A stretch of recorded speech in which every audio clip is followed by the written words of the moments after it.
May hawak pa ha. Ang hawak niya po ay Queen of Heart. Wow!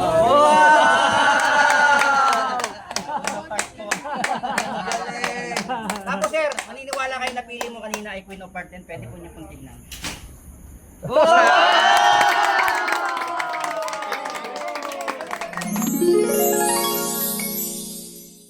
Ito pang PGT po ito. May mga ibang gamit pa po ako dito, saka dito envelope.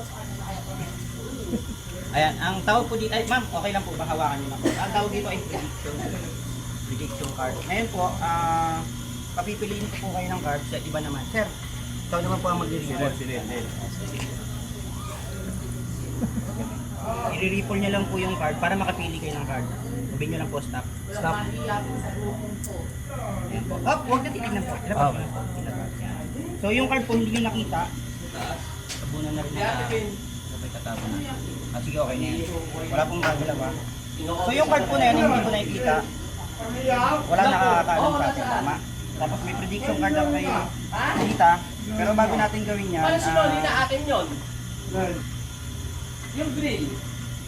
Sinone binenta. Meron po tayo dito makikita ng mga pangalan. Tayo kilala niyo po yung mga pangalan. Mga ano po yan? Artista. Artista. Yan, hindi po artista. Ang gagawin niyo lang po, para makapili kayo ng artista, iangat mo. Wala po kayo sa in the middle, wala kayo, basta walang gulo. Nakita niyo po yung pangalan? Tandaan mo, oy. Tandaan niyo po ha. Ngayon po, may pinili ay ano po yung laman. Tawag nito. May nakuha kayong card, sir. Ang gagawin natin, huhula natin yung card. Meron ako ditong invisible deck of card. Itong deck of card na po ito, ay ilang pieces yung deck of card? 52. Ngayon po, kita, okay lang po ba? Kailangan po kasi babae. Babae.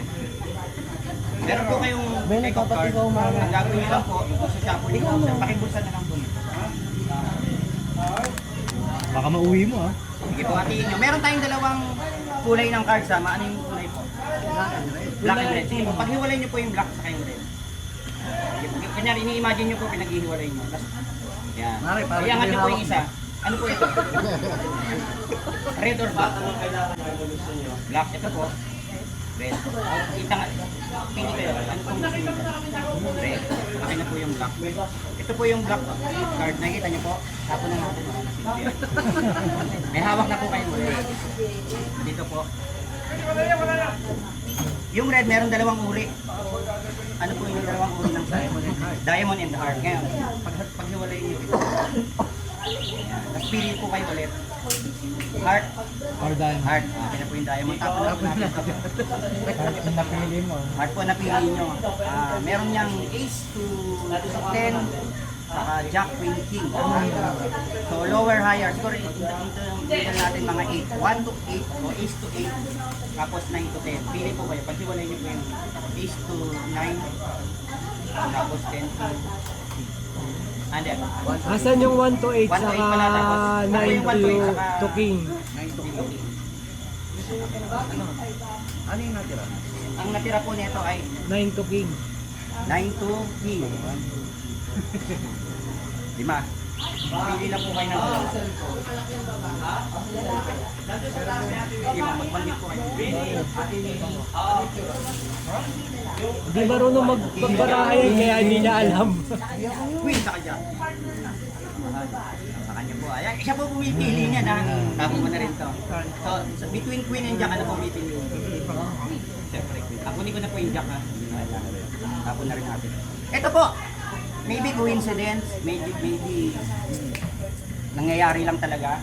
Ang napili niya po ay Queen of Hearts. Yes.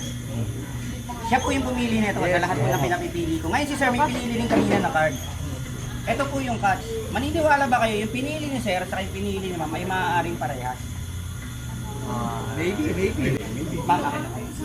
Para mangyari po yan, ilalagay ko po dito yung Queen. Yan. Sige, bago natin tignan yan. Ma'am, may binigay po ako sa inyong envelope. Tapos may pinapili po ako sa inyong pangalan kanina. Ano po yung pangalan ng si Coco Martin. ito po yung cards.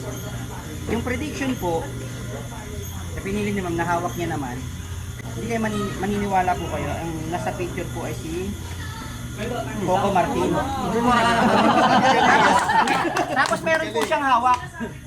May hawak pa ha. Ang hawak niya po ay Queen of Heart.